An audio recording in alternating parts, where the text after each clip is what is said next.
A gente está tentando entrar em contato com as duas. Faz o seguinte, para não dar muito trabalho para você, começa a aula. Aí daqui a pouco, quando elas entrarem, aí você pede para o pessoal botar o nome. Né? Você não quer fazer a chamada, não é isso? Isso mesmo. Pronto. Caso elas não possam vir, eu peço para eles colocarem, eu faço. Tá, Pronto, pessoal? eu vou te Então, avisando. agora... Eu vou te avisando. Beleza. A gente começa a aula e depois não precisa colocar nada de nome, nada agora. Só quando eu sinalizar. Tá bom? Tá bom. Não. Nesse momento, nós iremos começar a aula com o professor. Só vai colocar nome em turma depois que eu avisar, certo? Para quem entrou agora. Vamos lá, nossa aula já está sendo gravada, é o modernismo na redação. Por favor, professor Luiz Fernando, para quem não conhece, se apresente novamente, fez parte da nossa última aula, né? Somos aí amigos de longas datas, tanto que essa amizade veio a partir da nossa graduação. Fale um pouco aí e pode meter bronca e começar, e eu vou interromper algumas vezes também, viu? Por favor. Então, boa tarde, todo mundo me ouve bem? Tranquilo? Maravilha. Então, boa tarde, queria agradecer mais uma vez o carinho, né, pelo convite, Cíndia. Você sabe que não é rasgação de seda, mas você não convida, você dá ordem, né, você manda, a gente em parceria de anos, de um dar aula com o outro, um substitui o outro quando não pode. Então, acho que a maioria dos alunos já sabem disso, porque eles já ouviram que essa parceria é de muito tempo, né? Fizemos graduação e mestrado juntos, e estudamos juntos, damos aulas juntos, trabalhamos em vários lugares juntos. Então, fico muito feliz e agradecido. Eu estou bastante sonolento. Eu acordei tem 20 minutos, que eu fui dormir muito tarde essa noite. Cheguei a tomar até um calmante para dormir. Mas eu ia ligar para vocês assim, que eu não estou me sentindo tão bem e tal, mas graças a Deus eu dei uma melhorada, dei uma cochilada e melhorei. E aí eu acho que é gripe, não é Covid, é gripe. Tá? Minha eterna rinite. Então, queria agradecer o seu convite, queria agradecer a gestão da escola, a professora Ana Paula, a Fábio, hoje em especial. O Fábio é um cara que, quando eu tive a oportunidade de trabalhar com ele aí no Manuel Borba, foi um cara que me recebeu de braços abertos, um cara que criamos uma amizade, que apesar do afastamento geográfico, né, quando a gente se encontra é sempre uma alegria, é sempre uma festa, principalmente se tiver regado uma boa cervejinha, né? É verdade. Eu sou da época que o grupo ali era um grupo muito bacana. Então, eu agradeço muito a Fábio e ao convite, e também agradeço a todos os alunos, né? Eu fico muito feliz em saber que a gente conseguiu quase 100 alunos na última aula, no último encontro, então isso me deixa muito satisfeito. É uma forma de saber que o trabalho está sendo bem realizado e, sobretudo, agradeço a coordenação, né, Cindy, a sua direção, né, em proporcionar tudo isso. Se não fosse você com a tua competência e com as tuas singularidades, isso não aconteceria. Sem mais delongas, nós vamos continuar. Tem algum professor ou professora, Cíndia, que a gente possa falar, fazer algum agradecimento? Ainda não chegou, Okay. Mas daqui a pouco deve estar chegando. Ok, então vai aí selecionando as perguntas, vai fazendo como você quiser, tá bom? Posso começar? Pode, com certeza. Bom, então, no último encontro, nós vimos que há várias formas de citarmos a literatura na hora da redação. E aí eu faço questão de lembrar que quando a gente cita a literatura, né, ou cita qualquer outra área do conhecimento, nós estamos contemplando a segunda competência da redação, como Cíndia muito bem explicou, né? A segunda competência, eu considero ela muito chata e muito difícil, né? Porque ela exige 3 coisas em uma só, né? Que a gente entenda o tema, respeite o texto dissertativo argumentativo e relacione o conhecimento, e relacione o texto com outra área do conhecimento. Ontem, eu estava assistindo a um programa com aquele Fábio Porchat, na GNT, e é um programa que eu gosto muito, mas ontem eu fiquei bastante triste, porque estava Fábio Porchat com outro rapaz de lá, apresentador, e um outro cidadão, debatendo sobre literatura brasileira. E eu fiquei muito triste, porque eles largaram o pau dos clássicos literários, né? Falaram que é muito complicado, que os alunos leiam, porque a leitura é chata, que o aluno tem que ler um livro do seu agrado. Eu concordo até com isso, que a gente tem que ler o que gosta. mas é fundamental que a gente faça a leitura dos livros clássicos, porque quando a gente estuda literatura, a gente estuda a história do nosso país, né? E quando a gente estuda a história do nosso país, consequentemente, a gente estuda a nossa história.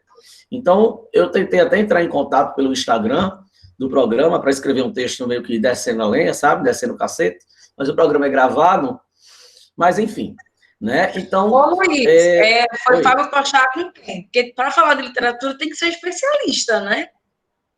Foi ele, o outro apresentador e um senhor lá. O senhor parece que ele é da área de literatura. Mas, por incrível que pareça, amiga, ele estava defendendo essa ideia, né? Teve um momento que alguém falou lá, assim, que o Fábio Porchat recebeu uma mensagem do internauta e disse assim, aluno de 9º ano leu Os Sertões. Ele disse, para que ler Os Sertões? Qual a importância dos sertões? Então, assim, a gente já mora em uma sociedade que não é leitora. E ainda vem a mídia, né, a televisão fazer um negócio desse. Então, eu confesso que eu fiquei muito chateado com isso. Mas passou. Daí vem o incentivo à leitura, né? Não só a leitura clássica, mas o ato de ler.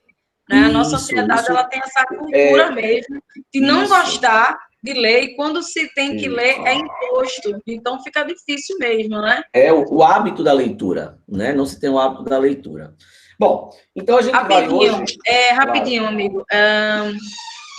Só dando boa tarde aqui à professora Rejane, professora de português que chegou agora, tá? Seja bem-vinda, professora. Boa tarde, professora Rejane. Que bom tê-la aqui. Participe conosco. Eu quero poder aprender com a senhora, viu?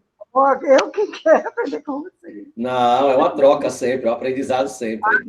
Bom, então a gente começa, gente, explicar um pouco do contexto do modernismo, né? A gente está falando de um momento na nossa literatura, na nossa arte, de grandes transformações sociais, políticas, culturais, né? Porque até então nós tínhamos uma literatura muito elitista, né? Muito elitizada. A primeira escola literária brasileira, apesar de eu não gostar desse nome, como eu já disse, mas o primeiro movimento estético brasileiro a ter um viés mais social foi o romantismo, sobretudo com a poesia abolicionista de Castro Alves, né, no final do século XIX, ali, 1800 e bolinha.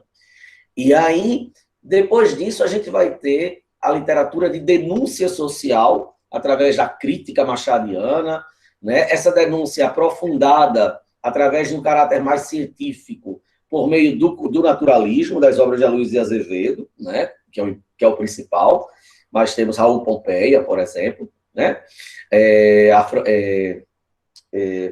Adolfo Caminha também, né, e aí a gente vai ter um momento na nossa literatura que é o parnasianismo. É importante falar do parnasianismo para a gente situar os alunos. E aí, toda vez que eu vou dar aula de parnasianismo, sempre tem um aluno na sala, assim, acho que você já passou por isso, que diz, ixi, ninguém aguenta. Ah, lá vem falar de vaso. Ah, não, esse negócio é muito complicado. Isso aí não dá para falar. Ah, é muito difícil falar sobre isso. Não consigo entender essa linguagem, professor. Isso. E aí, a gente viu no nosso último encontro que dá para trazer o parnasianismo, né, dentro de uma redação que esteja falando, por exemplo, dessa necessidade do ser humano de se enquadrar a padrões estéticos, né, o culto à forma, exatamente como a poesia parnasiana se desenvolve, citando o mito de Narciso, né, citando a música de Caetano Veloso, que foi Sampa, está tudo na nossa outra aula. Professor, se a gente está falando de modernismo, por que falar do parnasianismo? Porque se teve uma coisa que o parnasianismo fez, foi incomodar bastante o modernismo, né? O parnasianismo é um movimento estético que só existiu com força em 2 lugares no mundo. França, né? Tem sua origem lá na metade do século XIX, com a publicação de um conjunto de poemas em francês, Le Parnasse Contemporain, né, que é o novo Parnaso, né, o Parnaso atual, fazendo toda uma releitura dos aspectos clássicos e mitológicos, né, porque a gente está falando de Parnaso, e o Parnaso é o lugar da mitologia que ficavam os deuses gregos, uma espécie de Olimpo, né, e aqui no Brasil o parnasianismo, ele não vai ter tanta força como na Europa, mas nós teremos que dar destaque em especial a um escritor chamado Alberto de Oliveira, né? Porque dos 3 escritores do parnasianismo no Brasil, o que mais se aproximou do parnasianismo europeu não foi Olavo Bilac, exatamente, e não foi Raimundo Correia. O que mais se aproximou foi Alberto de Oliveira. Tanto é que a gente vai ter aquele descritivismo exagerado no texto do vaso, né? Vaso chinês, vaso grego, aquela coisa. E quando a gente chega em Olavo Bilac, a gente vê que Bilac também respeita a estética parnasiana, mas Bilac, antes de tudo, era um grande pensador. O pai dele morreu na Segunda Guerra, morreu na guerra, né, na Primeira Guerra. Então, o pai de Bilac morre na guerra. Era um cara que era completamente apaixonado pela pátria, pelo Brasil. Foi o cara que criou o hino à bandeira, né? Partiu de Bilac a ideia de que homem, quando tiver 18 anos, tem que servir ao exército. Então foi Bilac, né, com o seu patriotismo, né? E Bilac, ele encantava, apesar de não ser tão bonito, mas ele encantava as mulheres por causa da sua eloquência, do seu rebuscamento linguístico, né? Então Bilac vai fazer o seguinte, ele vai ter uma literatura parnasiana, mas ele não é, eu considero, tá? Eu não considero Bilac um escritor autenticamente parnasiano, né? Porque quando diz assim, o parnasiano é uma literatura sem vida, sem amor, sem sentimento, a gente pega língua portuguesa de Olavo Bilac e a gente vê que não existe isso. Ele diz para a língua que ama a língua, amo-te, ó rude e doloroso, né? Que de Camões ouvi, etc, etc.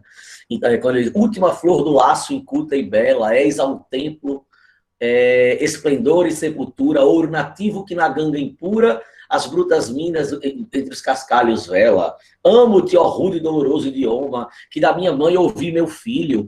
Então, quando ele assume aí a primeira pessoa desse seu lírico, ele diz, ô língua portuguesa, eu te amo. Dizer que um texto desse não é lírico, né? A gente está jogando os nossos estudos de teoria literária no lixo. Por isso que eu não gosto muito da gente estar, Cíndia sabe disso, a gente tem uma parceria muito grande com isso, a gente divide as mesmas ideias, de pegar um texto e tentar encontrar a característica da escola literária ali. Porque o poema é do barroco, vamos encontrar barroco aqui, não, vamos deixar o texto e a arte e a poesia falar por si mesma.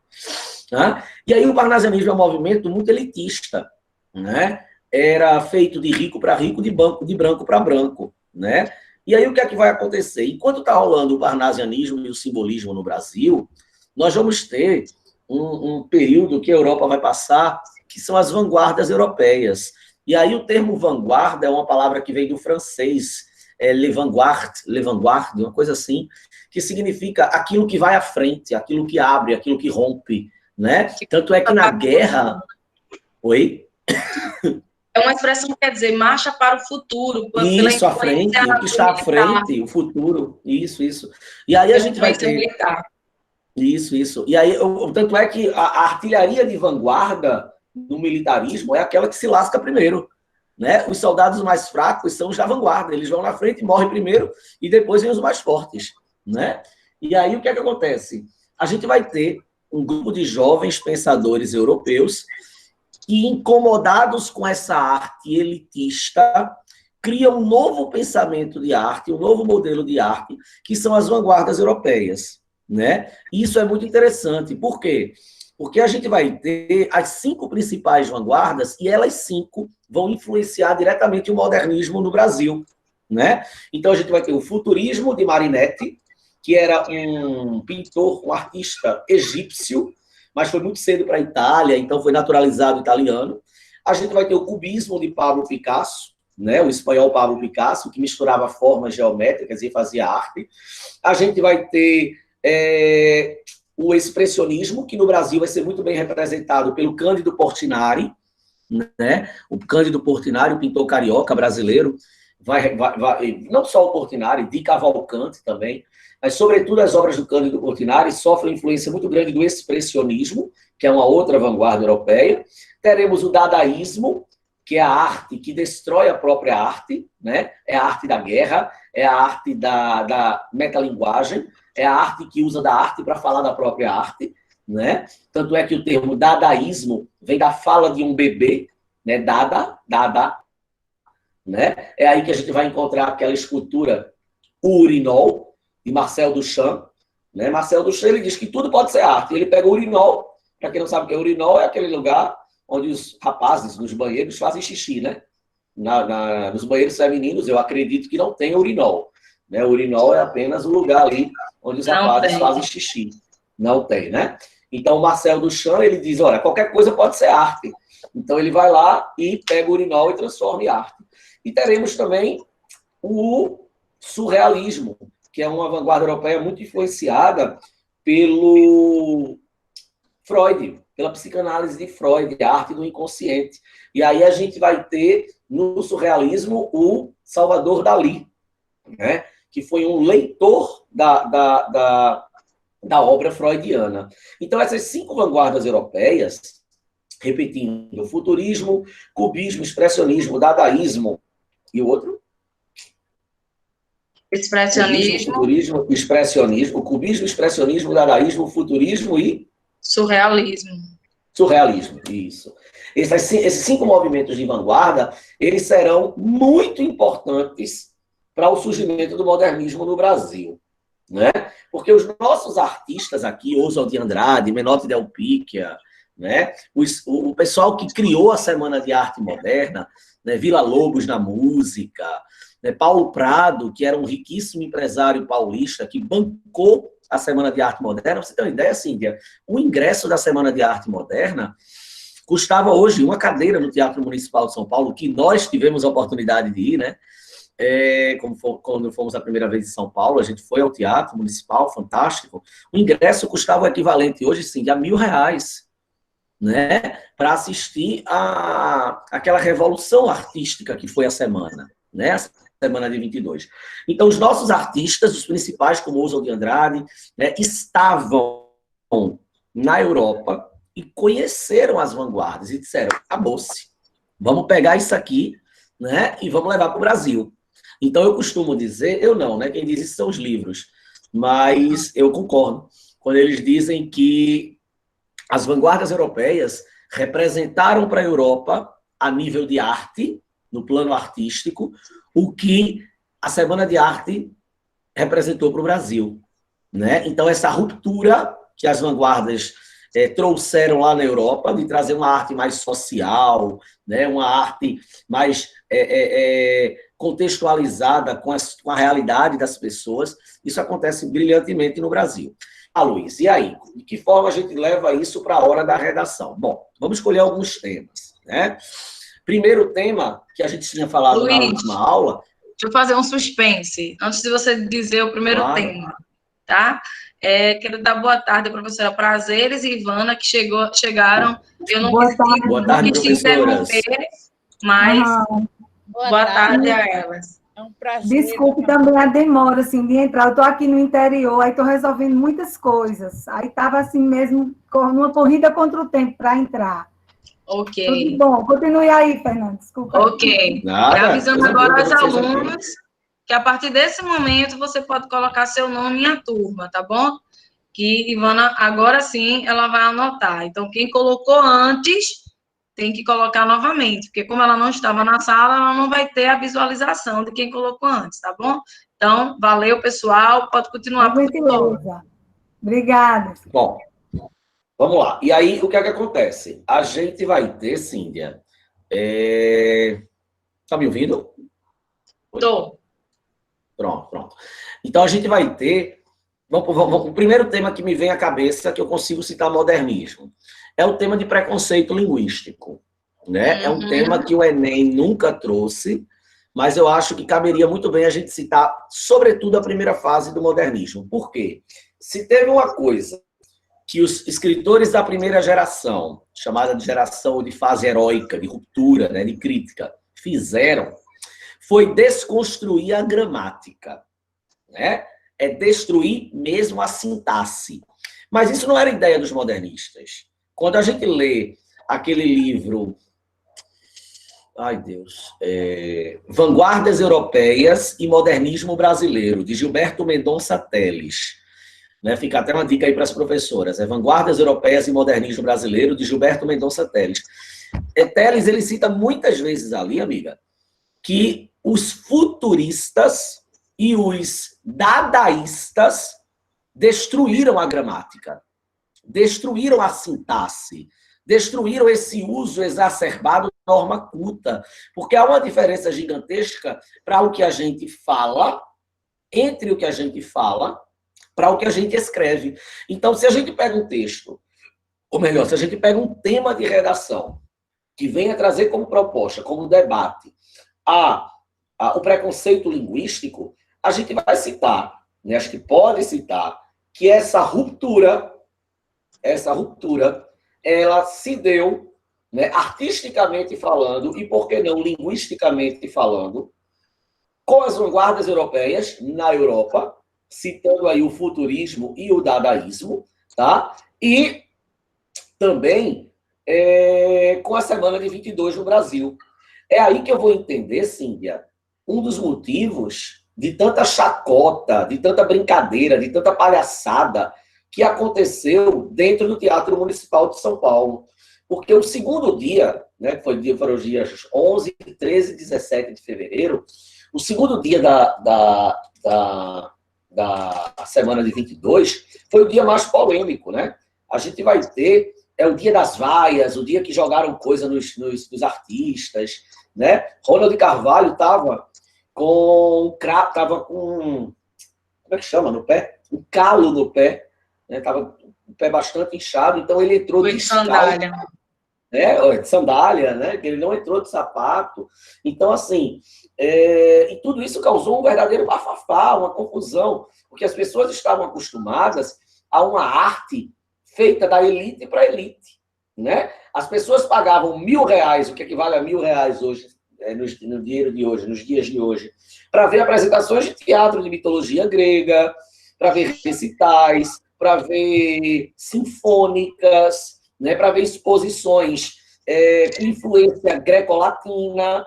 Então, a família nobre paulista, rica, saía de casa, era para ver a arte elitizada. Aí ele sai de casa, né, numa quarta-feira de fevereiro de 1922, vão ao teatro e se deparam com um cara lá em pé, imitando um sapo. Pelo amor de Deus. Né? Então, eu também não critico os escritores academicistas da época. Por quê? Porque era o universo deles. Se a gente agora pega um avião, vai para o Rio de Janeiro, chega no Rio de Janeiro, vai lá na Academia Brasileira de Letras, que é o lugar dos imortais, que é o lugar da elite, que é o lugar dos gramatiqueiros, Ivanildo Bechara, Sintra, Celso Cunha, né, Maria Helena de Moura Neves, os grandes pensadores de gramática, sobretudo Ivanildo Bechara e Celso Cunha, Sintra, né? A Maria Helena de Moura Neves eu não nem considero tanto, que ela é da sociolinguística. Mas a gente chega lá e vai dizer que aquela gramática ali não serve de nada, está errado, e o certo é preconceito linguístico de Marcos Bain, porque a gente tem que escrever do jeito que fala. Bechara cai para trás da cadeira, dá uns tapas na cara da gente. Né? Porque, assim, aquele é o universo academicista, elitista. É desse universo que o Monteiro Lobato fazia parte.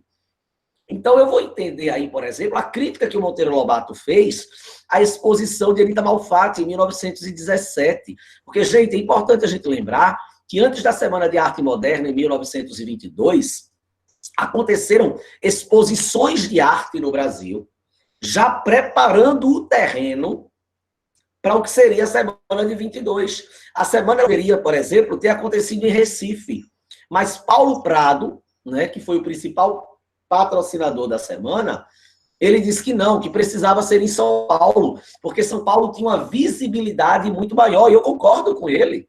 Né? A gente está falando de um processo em São Paulo que é um processo de imigração. Né? Os nordestinos estavam indo para São Paulo a todo vapor construir São Paulo.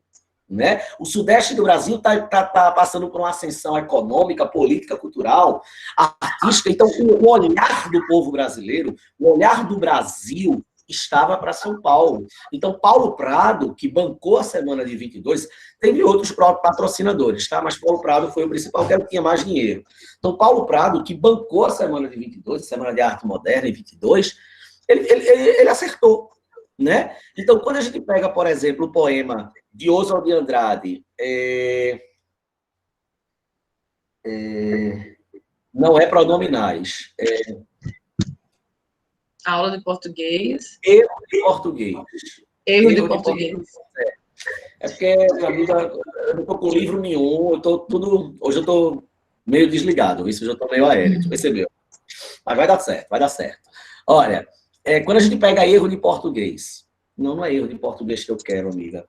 É aquele que diz assim, para dizer em milho, dizem mil, para melhor, mió, para pior, dizem pior, né? Milho, mil, pior, pior, P-I-O, só com acento, melhor, mió, né? Aquele texto ali, ele trata justamente a linguagem oralizada do povo nordestino, né? Para dizer em milho, dizem mil, para melhor, pior, para melhor, mió, para pior, pior, para dizer em telha, dizem teia, telhado, dizem telhado, e vão fazendo telhado, né? Então, assim, é justamente uma homenagem que o Oswald de Andrade está fazendo ao povo nordestino.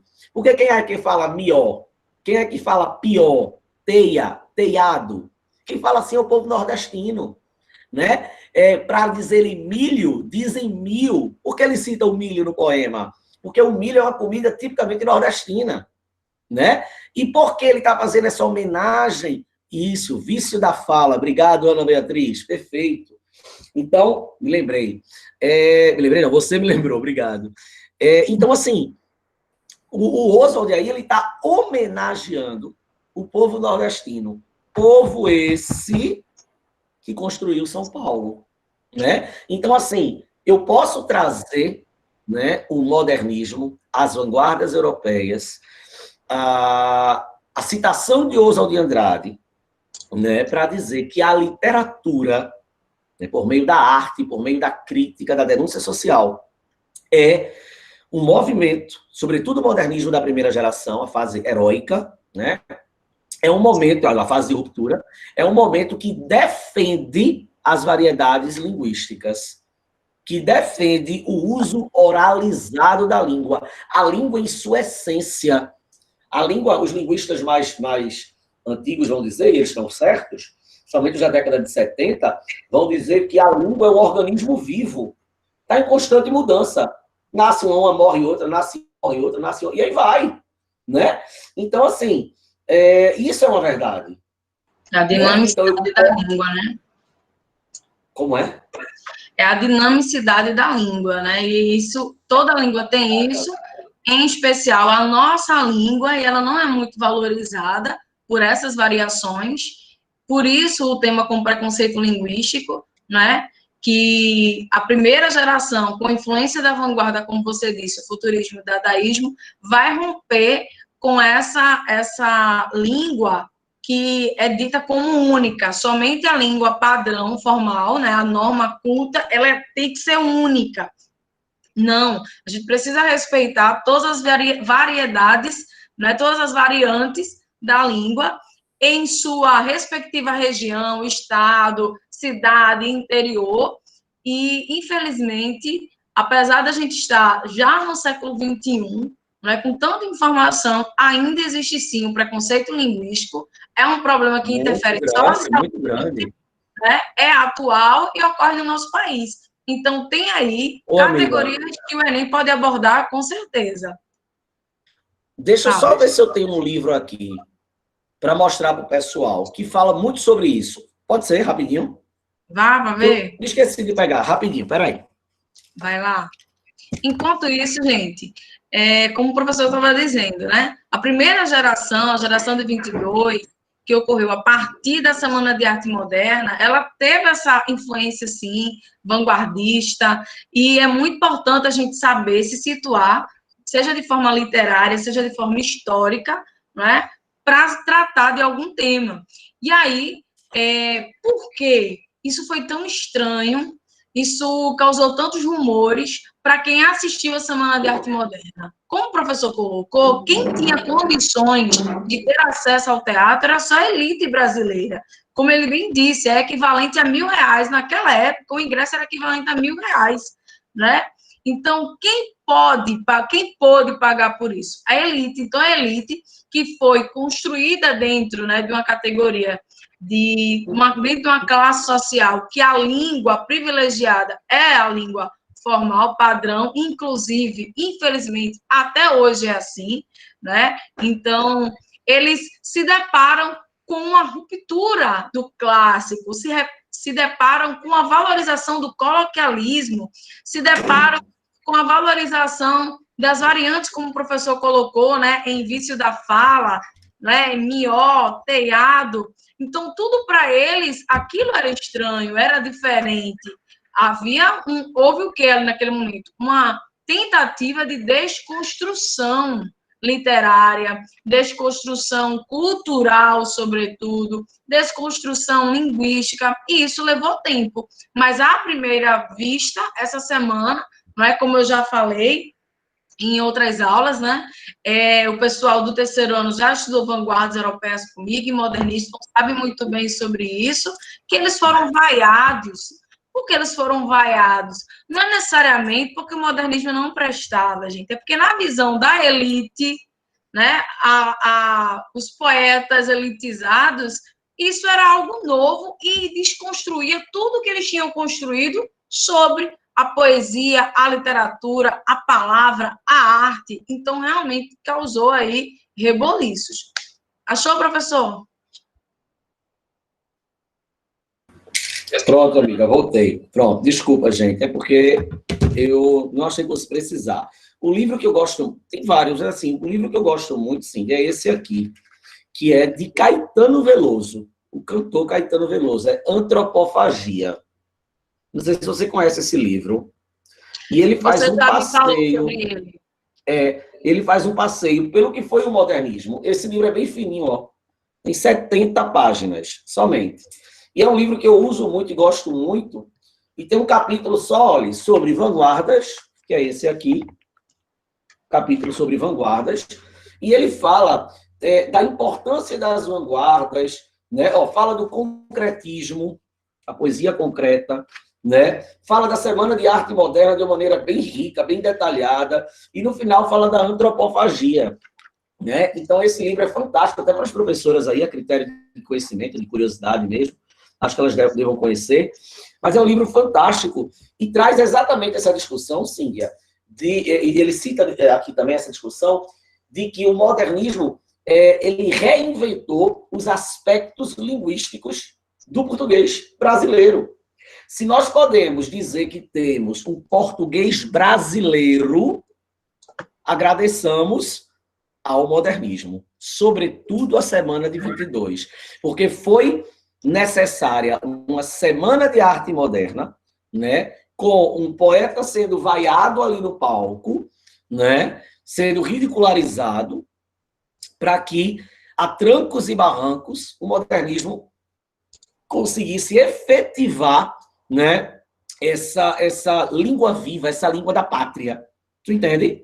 Então, eu acho que é uma sugestão e uma leitura. E você falou aí, amiga, eu estava ouvindo, o fone está um pouco alto, e aí tem um livro também muito interessante, que se os alunos tiverem interesse, a linguagem é super fácil, tá? Super tranquila. É um meio grossinho, que já tem mais de 200 páginas. Mas é um livro bem interessante, que é esse aqui, ó, A Língua que Falamos. Ó. Esse livro aqui é fantástico demais. Por quê? Porque, assim, ele vai fazer um passeio pela história do português falado no Brasil e vai terminar falando dos gêneros da internet, os gêneros virtuais, que é uma coisa tão presente na prova do Enem, né? O hipertexto. Isso. Hipertexto. Entendeu? Então, são essas duas indicações aí para caso o pessoal queira. Então, um outro assunto que eu acho que cabe também... Ainda bem, porque eu sei que você gosta de inovar, mas tem sempre aqueles livros que a gente sugere para conceito linguístico, para você entender um pouco, desmistificar também, que são os livros de Marcos Baio, né? Como A Língua de Eulália. Né? Preconceito linguístico, Nada na Língua é por Acaso, Objeto Língua, que é o novo dele que eu tenho ali. Não, é Objeto Língua. Aquele Objeto Língua ali, vocês não estão vendo, né? Tá lá em cima. Não. É um pretinho, é aqui, ó, tá aqui. Tá por aqui, tá perdido por aqui. Oi, tá por aqui. Pronto. Objeto Língua. Ele é o lançamento de Marcos Baio. Eu estou terminando de ler, mas eu confesso que eu não gostei muito, não, porque ele tem uma linguagem difícil, uma linguagem meio complicada, na parte de fonética, fonologia, eu não gostei, não. Mas os outros também vale. acessíveis não, tão a língua violária. tão financeiramente quanto a questão da própria linguagem, é mais acessível. Eu tenho preconceito linguístico aqui no meu computador, todinho, a obra em Word, ou é PDF. Então, todinho. Ó, Se quiser, eu posso mandar para quem você. tem interesse, sinaliza, pessoal, que o professor veio alunos de terceiro ano, meus alunos de terceiro ano, todo ano leem preconceito linguístico. Todo ano. Eu peço aos meus alunos para lerem. Porque facilita na hora da redação, vai que caia, preconceito linguístico, né? E facilita na resposta, na prova de linguagens, que cai muita questão de variedade linguística, né? Verdade. Agora, professor, eu vou sugerir um tema. Não sei se vai coincidir com alguns que você separou. Eu ia citar uma outra coisa. Eu ia citar uma outra coisa ainda sobre tema de preconceito linguístico. Posso? Então, vá, cite. É a obra de Guimarães Rosa. Guimarães Rosa é um escritor da terceira fase modernista, né, a geração de 45, e citar Guimarães Rosa em tema que envolva a linguagem e os aspectos linguísticos também pode ser uma coisa legal, porque Guimarães Rosa é o cara que vai reinventar o léxico da língua portuguesa. É um cara que era poliglota. Isso, ele vai utilizar dos neologismos. Então, assim, quando a gente lê, por exemplo, Grande Sertão Veredas, que foi um livro que eu apanhei muito para ler, tive que ler com o dicionário do lado, a gente vê como ele é filósofo ali, né? Como ele é um linguista, né? E a gente vê que Guimarães Rosa, ele foi o maior romancista do século XX. Então, se eu tenho um tema de redação que envolva os aspectos linguísticos, eu tenho algumas opções. Eu posso citar, sim, Oswald de Andrade, as vanguardas europeias, em especial futurismo e o dadaísmo. Posso citar Guimarães Rosa com os neologismos, o cara que era poliglota e reinventou palavras. Posso citar Manuel Bandeira, escritor pernambucano.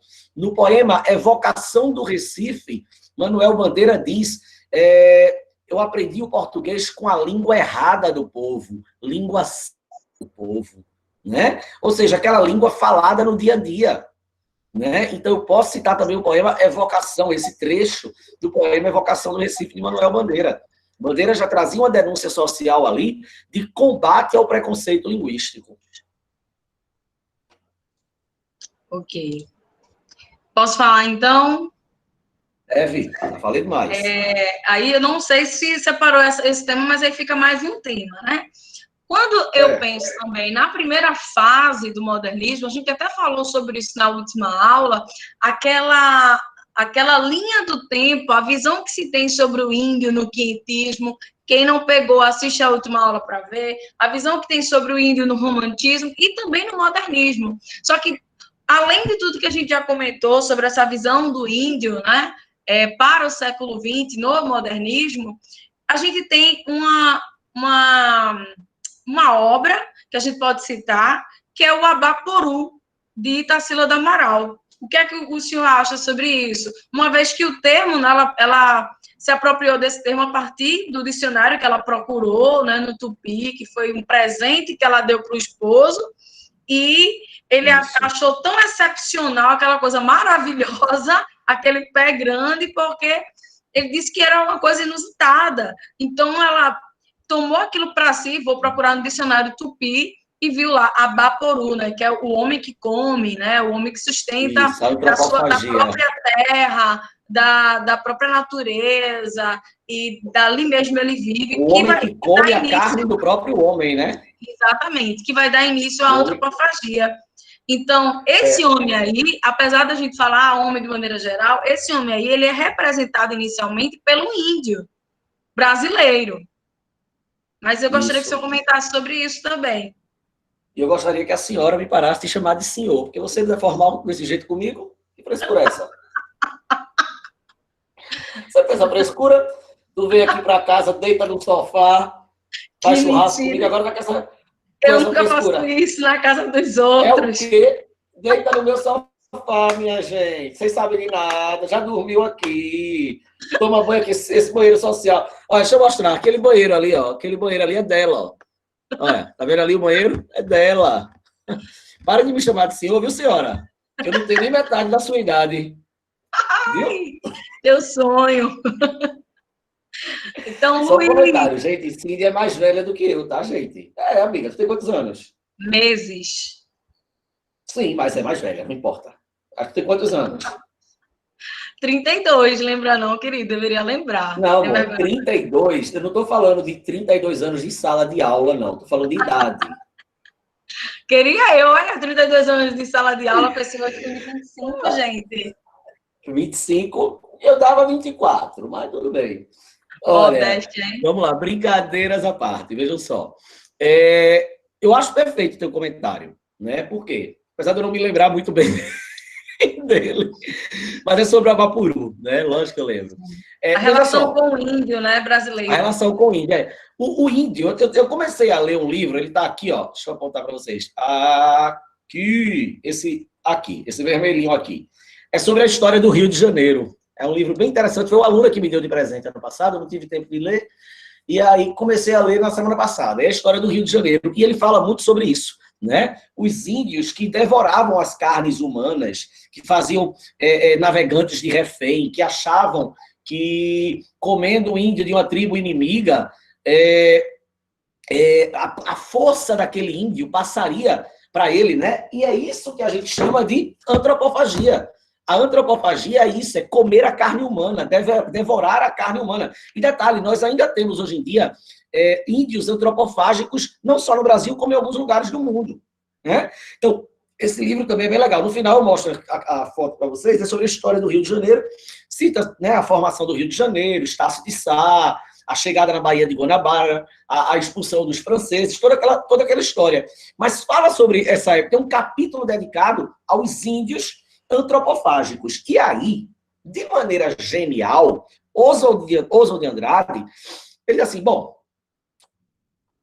que melhor elemento representa esse sentimento de brasilidade? O índio. Porque, veja, Cíndia, se a gente fizer um passeio, como a gente já fez na outra aula, existem 4 índios na literatura brasileira. O índio verdadeiro, pré-cabralino, está na Carta de Caminha, né? O índio peladão, né? Existe o índio de Caramuru, no arcadismo, que é um índio bem viajado mesmo, ele solta uma flecha, aí acerta a testa da cobra que está pegando na mulher, enfim, um índio bem, né? Um índio covarde, que não é um índio frouxo, é o índio do Bom Selvagem, né? Do mito do Bom Selvagem de Rousseau. O índio de José de Alencar e Gonçalves Dias, que é o índio do romantismo, completamente fora da realidade, é o índio dos cavaleiros medievais, e o índio Macunaíma, que é o do Mário de Andrade. O Macunaíma é o que mais se aproxima. Mas a gente tem que lembrar que Macunaíma é uma rapsódia. O que é uma rapsódia? Uma rapsódia é um texto que mistura o lado cômico, engraçado, com a literatura fantástica. Por quê? Porque em Macunaíma eu tenho um índio, olha só, um índio que nasce negro, toma banho e fica branco. Índio, negro e branco. Ou seja, a miscigenação do povo brasileiro. Mas é um índio inteligente que chega a mandar carta e tudo. É um índio eloquente. Né? Então a gente vê aí essa mistura, diferente de Iracema. Né? Iracema é uma índia completamente fora da realidade. É uma índia que sabia que não podia se envolver com ninguém, que não podia ter relações sexuais. Ela tinha que morrer virgem, como toda mulher romântica, tem que casar virgem ou morrer virgem, né? Porque ela escondia o segredo, guardava o segredo da sua tribo, o segredo da Jurema, da grande nação tabajara, né? Então, assim, quando Oswald de Andrade cria o movimento da antropofagia, ele criou outros movimentos, como a poesia do verde amarelismo, né? Quando ele cria a antropofagia, a maior intenção do Oswald era dizer que aqui nós temos a possibilidade de fazer uma arte tipicamente nossa, genuinamente brasileira. E o objetivo de Oswald era dizer, olha, eu sei que o modernismo nasceu na Europa, eu sei, beleza? Tranquilo? Eu sei que ele nasceu na Europa, mas eu quero fazer o modernismo aqui nosso, brasileiro, que a gente tem competência suficiente para isso. Então, a antropofagia, aquela ideia do Abapuru, a gente pega a tela do Abapuru, eu só não tenho uma foto dele aqui, não mostrava. Eu acho que eu não tenho. Mas se quiser, eu posso explanar pela internet. Joga. Pronto, amiga, joga aí. É o Abapuru. Então, o Abapuru, isso. Bota o original de Tarsila. Só tem ele, né? Que tem umas paródias que fizeram também. Sim. Então, o Abapuru, a gente vai analisar agora a imagem, já caiu várias vezes. o Abapuru em outras provas, etc, etc. Nem não sei se já caiu, mas na UPE O já. pessoal do terceiro ano já tem acesso a essa imagem, já no Classroom antigo. Tá? Vamos mostrar principalmente para quem não participou lá e para o pessoal do segundo ano, né? Que não é um conteúdo de segundo ano, mas é bom sempre saber para treinar na Mas eles redação. com certeza já viram. A boneca do pezão, como diz um amigo meu. A boneca do pezão. Bom, então o Abapuru, como o nome diz, é Abapuru. No tupi significa aquele que come a carne humana, aquele que devora a carne humana. E a Tarsila do Amaral, ela foi ao dicionário pesquisar a origem, porque era uma forma de homenagear o seu marido, né? E aí a gente sabe que o Oswald de Andrade também foi... O Oswald de Andrade era meio pegador, né? Ele casou-se com a Tarsila, ele também pegou a Pagu, né? Então, assim, ele era um cara bem diferente do Mário de Andrade, que era mais tímido. Então, em homenagem a seu esposo, Tarsila do Amaral faz a tela o Abapuru. Tu conseguiste jogar ela aí, amiga? Não estão conseguindo ver, não? Eu não tô, não. Deixa eu tentar novamente. Tem um WhatsApp aqui. Bom, e aí a tela do Abapuru é justamente isso, né? Por que o pé é grande? O pé é grande porque demonstra o trabalho. Olha aí, pronto. Abapuru, olha aí, tem vários. E aí, ó, o pé é grande porque demonstra o trabalho, pode ser o primeiro, amiga. Enche a tela aí, por favor.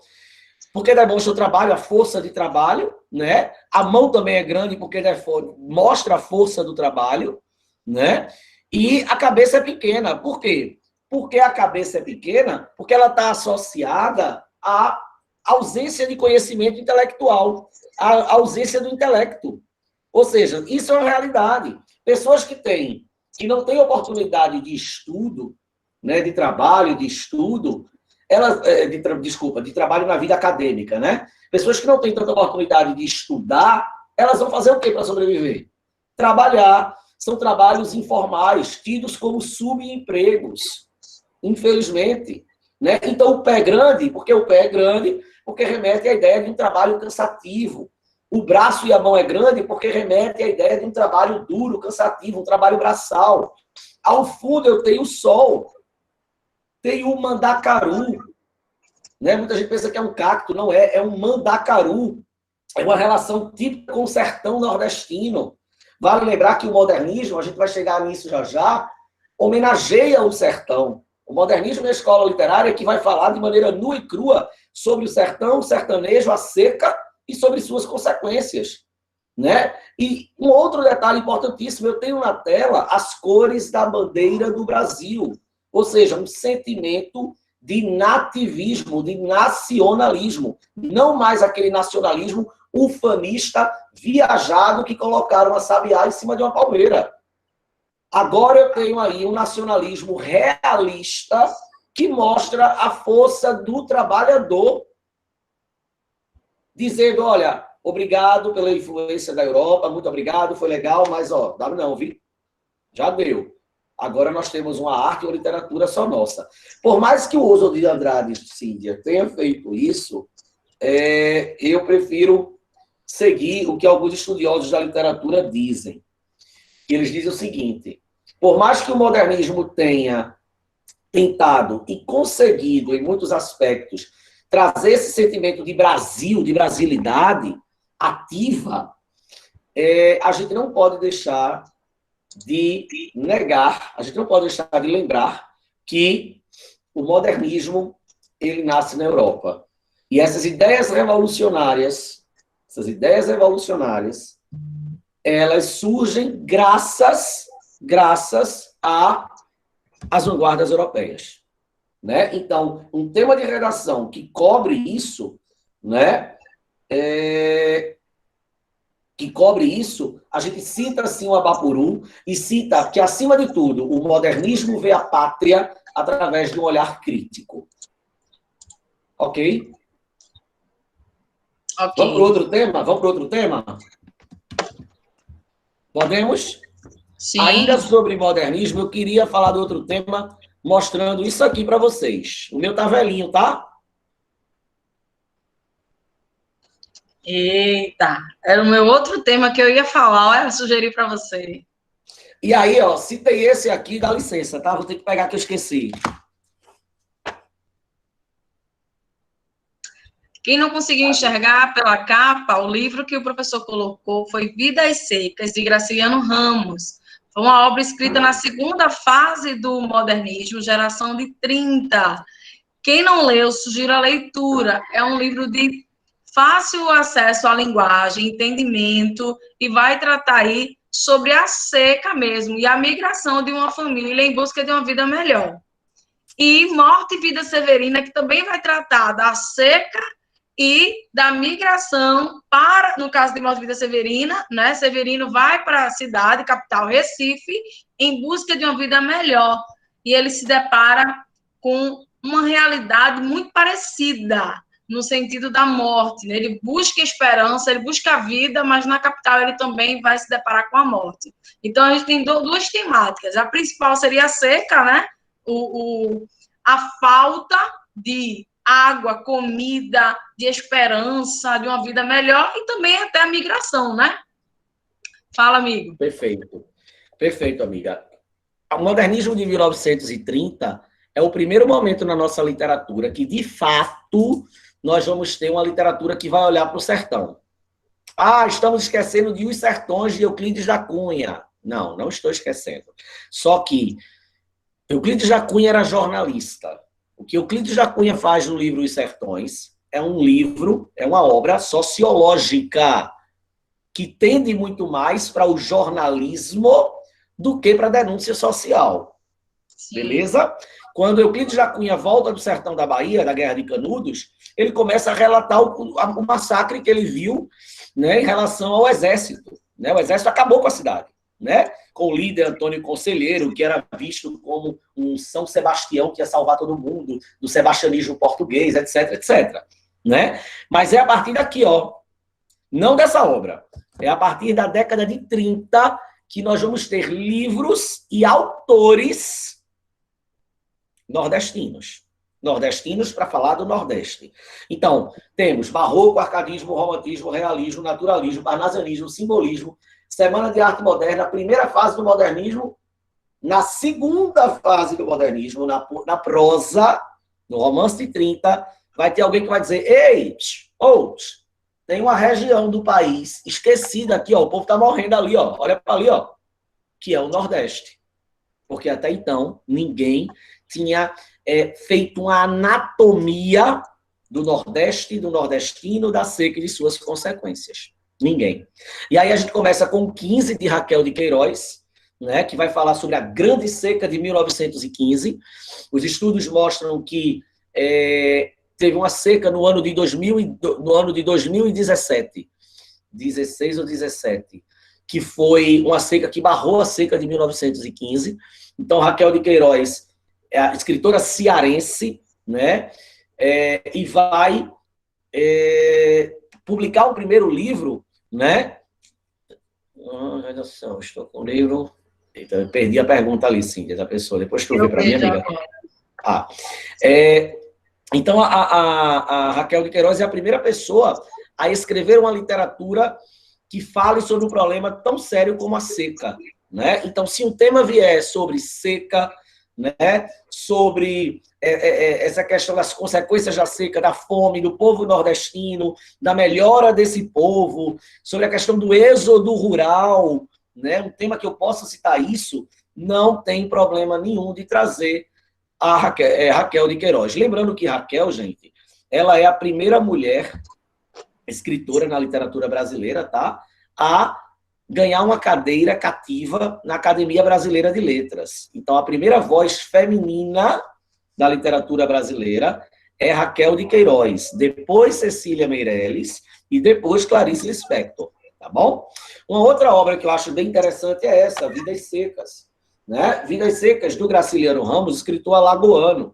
É justamente a história de uma família, como Cíntia bem disse, que está fugindo do interior, do Nordeste, indo em direção a São Paulo, né? Mas é bem interessante porque o livro começa mostrando ele saindo. E o livro termina mostrando ele saindo. Ou seja, eles não chegam a lugar algum, né? E aí a gente vai ter, em vidas secas, um problema muito maior, porque não é só a seca da falta de água. A gente não está falando só da seca da falta de água. A gente está falando da seca do homem em sua essência, da falta de esperança. Eu costumo dizer que se a gente pegar os personagens do livro de Graciliano Ramos, Vidas Secas, né? Fabiano, Sim a Vitória, Baleia, que é a cachorra, o menino mais novo, o menino mais velho, a família deles. Se a gente colocá-los no centro de Nova York, a vida vai continuar seca. Se a gente colocá-los no oásis, cheio de água potável, a vida vai continuar seca. Porque o problema que é retratado aqui não é só a falta de água, é a falta de esperança. Fabiano era um animal, tratava os filhos com muita grosseria. A cachorra baleia é o tempo todo, né, até o nome baleia é muito emblemático, porque as crianças que brincavam com a cachorra gritavam por baleia, baleia, né? E, na verdade, inconscientemente, se a gente for para a psicanálise, a gente vai ver que elas estão gritando por água. Porque a baleia, para poder sobreviver, tem que estar na água. Né? Abundância de água, né? Abundância de água. Né? Sim, a Vitória, que de Sinhá não tinha nada, né? Só queria uma cama confortável para dormir. Também tem a simbologia da cama, do descanso, da paz. Né? Aquela parte que um dos meninos pergunta para o pai, que ele escuta a palavra inferno. Né? Tem um capítulo do livro chamado Inferno, e ele diz que... Cadê? Inverno. Página 63. Ele diz que... aqui, ó, inverno. E ele fica apaixonado por essa palavra, inverno, né? Justamente porque o inverno está associado à chuva, né? A água, e a água para o nordestino é sinônimo de esperança, né? E aí a gente tem a figura emblemática, por exemplo, do soldado amarelo, né? O soldado amarelo que prende Fabiano, que arrumou confusão no bar, estava bêbado, arrumou confusão, né? E a gente tem a simbologia, né, do soldado amarelo, o sol amarelo, né? Então, o sol amarelo, né? Soldado, sol amarelo, né? É o sol amarelo que prende, que machuca, que maltrata, que ofende, que destrói a vida dessa família, né? Luiz, então, assim, oi. Isso é tão forte, né? Fabiano, ele tem tantos aspectos como se fosse um animal, e isso é tão forte, o sol, a seca, a falta de esperança, a vida seca, interiormente falando, é tão forte que até os meninos não têm nome, eles são anulados, né? É uma família que humanamente são anulados. E baleia, por ser um animal, tem mais comportamento humano, mais sentimental do que os próprios humanos. Então, o menino mais novo e o menino mais velho, eles não têm nome. Baleia cuidava dos filhos. Baleia cuidava dos filhos, Cíndia, das crianças, muito mais do que os próprios pais.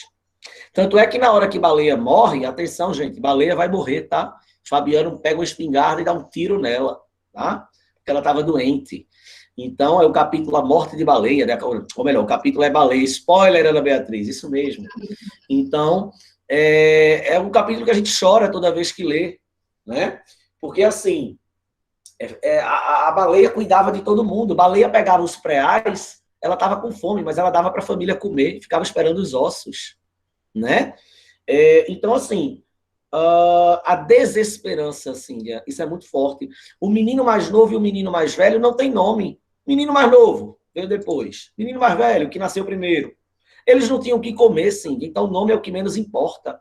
Eles não tinham identidade. A ausência de nome é a falta de identidade. Eles são indigentes, né? E quantos não morrem, né? Indigentes, esquecidos, né? Sobretudo nas favelas, esquecidos pelo Estado, né? Eu me lembro que eu já li Vidas Secas umas 4 vezes, e toda vez que eu leio, sim, eu choro, porque é emocionante, né? Inclusive, então, a gente chora muito mais pelos aspectos, assim, por nós sermos humanos, né, termos sentimentos, a gente sente muito mais quando Baleia morre, e a condição de vida da família, mesmo eles demonstrando como se fosse uma apatia a isso, né? Há uma E porque apatia também e uma falta de empatia também.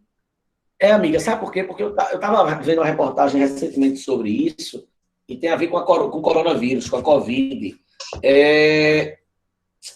O brasileiro está acostumado com a morte, Cíndia. A gente vê na televisão, 1000 morreram hoje com a Covid, assassinato no bairro tal, tiroteio matou um, morre uma criança na favela. Isso já é uma coisa que se tornou corriqueira. Já é uma coisa que se tornou comum, infelizmente, Cíndia. O brasileiro aprendeu a conviver com a morte, aprendeu a acostumar-se com ela. Entendesse? Então, assim, quando Baleia morre, morre o principal ser humano da obra. Não é? E aí, por isso que a gente se emociona. Entendeu? Para a gente encerrar essa parte do sertão, eu acho legal a gente falar um pouco de Cabral, né? O que você acha? Sim. Oi, alô? Sim, concordo. Né? Pode falar, professor. Estou escrevendo aqui para os meninos. Beleza. Morte e Vida Severina também é uma narrativa muito bonita, é uma peça de teatro, né? Que foi encomendada por Maria Clara Machado, diretora de um teatro no Rio de Janeiro, para João Cabral de Melo Neto. E a ideia era fazer uma peça de teatro falando sobre a seca. O mais curioso é que João Cabral não gosta desse livro, tá? Ele critica e não gosta, não. Foi uma peça feita de última hora. E foi o livro mais vendido de Cabral, né? O poema mais conhecido dele. E é uma peça de teatro. E é a história de um cara chamado Severino, que ele representa milhares de outros severinos que sofrem com a seca, né? Então ele começa a fugir da seca, fugir até o centro do Recife. Ele vem a pé, lá no interior do estado, lá no interior de Pernambuco. Toda vez que ele para, ele está fugindo da morte, né? Fugindo da seca. Toda vez que ele para, ele encontra alguma coisa com a morte. A primeira parada, ele encontra um enterro, e o nome do defunto que estão carregando é Severino, mesmo nome que ele. A segunda parada, ele encontra um velório numa casa, que no interior não tem isso, né? Fazer velório na sala de casa. O nome do defunto é Severino. Depois ele encontra uma mulher, uma rezadeira, que diz que o pessoal morre demais, que não dá para ele ficar ali. Depois ele procura trabalho e não tem trabalho. Procura trabalho e não encontra. Se você quiser uma vaga para enterrar, tem. Mas qualquer outra área que vai trabalhar, não tem. Exatamente. Quando ele chega já na zona da mata, lá para o lado de Vitória de Santo Antão, ele encontra uma cidade bem bonita, cheia de cana-de-açúcar, e cria esperança, né? Acha que tem... Mas ele olha que a cidade está vazia e não entende por que a cidade está vazia, né? Fica se perguntando por que a cidade está vazia. Porque está todo mundo no enterro. Adivinha o nome do defunto? Severino. Então, quando ele chega ao Recife, ele pensa em se matar, pensa em cometer suicídio. Mas aí nasce uma criança, né? E essa criança nasce no meio da favela, da palafita, do mangue, da pobreza, da miséria. Mas mesmo diante da pobreza, da miséria, da palafita, mesmo diante de todo o sofrimento, dessa vida serena, dessa vida severa, dessa vida difícil, mesmo assim, o que vale a pena é a vida. Então ele nasce a esperança, exatamente, Singer. Então ele desiste de se matar. Vale lembrar que essa criança que nasce, o pai dessa criança é José Mestre Carpina, né? O pai da criança é José Mestre Carpina. E aí é muito interessante, porque José Mestre Carpina, né? José Carpinteiro, Jesus Cristo, né? Então, quem nasce, na verdade, é o menino, filho de José Mestre Carpina. Nasce um menino, filho de José Carpinteiro, que trouxe a esperança para o mundo. Eu me arrepio todinho, porque é o nascimento de Jesus Cristo. Todo canto que ele para é morte, morte. Diante da morte, ele que vai trazer a esperança, né, de vida. Exatamente. Então, não é por acaso que Morte e Vida Severina é considerado um alto de Natal pernambucano. É uma peça de teatro que fala sobre o Natal, sobre a vida, sobre o nascimento de Cristo. Então, quando o Severino está pensando em se matar, que ele quer cometer suicídio, né, jogar para dentro do rio Capibaribe, aqui no centro do Recife, ele quer se matar, aí José Mestre Carpina, rapaz, faz isso não, homem, tu é doido. Com outra linguagem, é claro, né? E aí, no meio da conversa, nasce o menino, o filho de José, Mestre Carpina. Aí Severino olha para aquela situação e diz, por mais severa que seja a vida, por mais severina que seja a vida, ela vale a pena ser vivida, porque nasceu ali, ó, o menino, filho de José Carpinteiro, nasceu a esperança. Verdade. Lindo, Então, né? 2 apontamentos, né? O primeiro é que eu escrevi aí no chat, Morte e Vida Severina. O S eu coloquei sem querer letra maiúscula, mas é minúscula, uma vez que não é nome próprio. Severina é adjetivo da vida, por a vida ser severa, severa, né? Seca.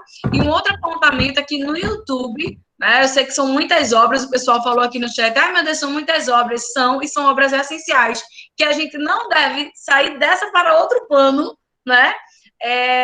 Sem lê-las, porque não é só para a nossa redação, é um conhecimento para a nossa vida, da nossa região nordestina, do nosso povo como nação mesmo, certo? E aí, para quem não tem muito tempo de ler, ou gostaria de complementar a leitura, tem um curta animado no YouTube sobre Morte e Vida Severina. Ele é bem bacana. Eu já anexei mesmo, original. Não é o filme, não. É um curta. Você pode assistir ao filme, mas tem um curta animado. É um curta-metragem animado, bem bacana. E eu já coloquei no antigo Classroom, se não me engano, para o 3º ano. De qualquer forma, eu vou também colocar o link para a postagem dessa semana. Tá bom? Vou pedir para Fábio, quando ele anexar essa aula gravada, anexar o mapa mental, né, que eu vou fazer sobre essa aula, mais alguns linkzinhos, tá bom? E o PDF que o professor vai mandar também. Certo, pessoal? Ô, amiga, só para concluir, então, temas que envolvam o êxodo rural, a formação do povo brasileiro, temas que envolvam a seca, citar o modernismo, em especial Graciliano Ramos, Jaquel de Queiroz e José Liz do Rego é super importante. José Liz do Rego, João Cabral do Melo Neto é super importante. E só uma observação, eu sei que a gente tem que encerrar já por causa do tempo, e eu também tenho que sair. Mais um detalhe. Tem um outro autor muito importante, amiga, que eu falei na última aula, mas é que pertence ao modernismo, que é Jorge Amado. Então, o Enem trouxe a questão da intolerância religiosa como tema, né? E Jorge Amado é o primeiro cara na literatura brasileira que ele vai trazer o sincretismo religioso. E o que é isso? É a mistura do candomblé, das religiões de matriz africana, com o catolicismo. Eu falei isso na aula passada. Então, temas que envolvam a intolerância religiosa, citar a obra de Jorge Amado é garantia de nota boa. Ou pelo menos eu espero. Pois bem, vocês têm dúvidas? Esse é o momento de perguntar, hein? Vocês também podem falar conosco, com o professor, pelas redes sociais dele, no Instagram em especial, né? Que é Luiz. Pode reclamar, pode sugerir, pode opinar. Luiz com Z, underline, né? Como é? Luiz, underline, LP3. LP3. E tem também o Instagram do curso dele de redação. É um curso que é só sucesso, viu, gente? Tem material, local específico. Lógico que no momento a gente não pode, porque é presencial, né? Então, vamos ver o que aguarda para esse curso aí, logo menos, não é logo mais, não. Que é, como é o Instagram, amigo Luiz, professor Luiz. Fernando.redação. Sigam lá, tem dicas, tem acompanhamento no feed dele, acompanhem lá para vocês verem como é que funciona. E qualquer coisa pode falar comigo que eu respondo. Demora um pouquinho, mas respondo. Agora, no pessoal dele, eu sempre vejo o professor postando dicas, poemas, obras, para enriquecer o seu conhecimento, né? Não só literário, mas também dentro da redação. Então, a gente precisa seguir, curtir, comentar, salvar aquilo que vai trazer à nossa memória esperança de vida intelectual diante desse turbilhão de coisas que tem acontecido na nossa vida. Eu sei que às vezes a gente se distrai muito nas redes sociais, né? Vendo até o pessoal, os influencers digitais, mas os maiores e melhores influenciadores são aqueles que trazem conhecimento, que tem conteúdo relevante. E por falar em relevante, tudo isso que a gente está trazendo para vocês é o que o professor falou no início da aula, né? A competência 2. Isso tudo que ele falou é o repertório sociocultural. Esse repertório, ele tem que ter 3 observações. Ele tem que ser legitimado, ou seja, ele tem que existir de fato, e a gente citou várias obras que de fato existem, não são fake news, não são mentirosas, né? Não são obras assim da carochinha, são obras que existem, então são legitimadas, precisa ser pertinente ao tema, ou seja, não é só citar uma obra, tem que ter a ver com o tema, né? Contextualizar essa obra, né? Exatamente. E de uso produtivo, ou seja, eu cito aquilo que é verdadeiro, que é pertinente, e agora eu vou relacionar ao tema. Não é só jogar o repertório. Eu tenho que relacionar. O que isso tem a ver? O que essa obra tem a ver com o meu texto, com a minha discussão? Não é só citar por citar, né? Exatamente. Estejam atentos lá na página do professor, na minha página também, de outros professores, não necessariamente só de português, mas tem dicas na página da professora Cecília, tem dica que é de química, na página do professor Geórgio de Química, da professora de História Cibele e de tantos outros, né, gente? Então, se liguem, vão atrás de conhecimento que possam crescer vocês intelectualmente, independente do nosso futuro, muitas vezes, daquilo que as pessoas querem que a gente faça, né? Eu quero que você seja médico, eu quero que você seja professor, mas busque conhecimento até para você se descobrir. Esse momento, às vezes a gente está se descobrindo, né? Mas a gente precisa ir atrás do conhecimento. E não deixe de assistir às aulas do Educa PE. Essa semana nós vamos ter aula de quinta-feira, quinta e sexta. Essa semana eu vou dar aula de... né? Eu me lembro. Eu mandei aula, mas não me lembro. Semana vai ser os sermões do padre Antônio Vieira, para o primeiro ano, encerrando o Barroco. Segundo ano vai ser... Meu Deus, panasionismo. Não. O segundo ano vai ser análise da obra O Cortiço, de Aloysio de Azevedo. Show e no de terceiro bola. ano vai ser Vinícius de Moraes. 3 aulas magníficas, essenciais, e que estão no nosso conteúdo, sim. Isso. Tá? Está no nosso conteúdo estudado no ABA. Maria Luísa, quem está anotando...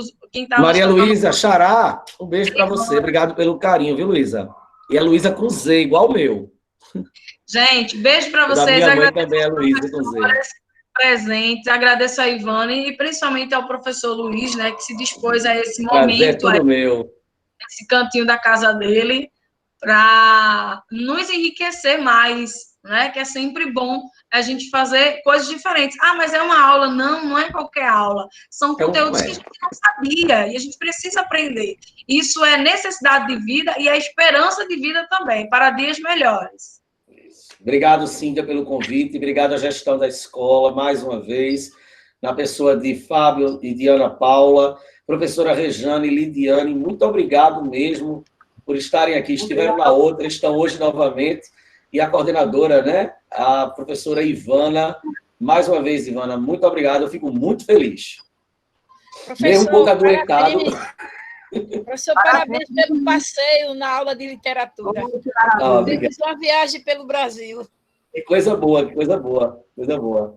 Contem comigo sempre. Eu estou à disposição de Cíntia, só é passar a ordem para ela, que quando ela fala comigo é uma ordem também.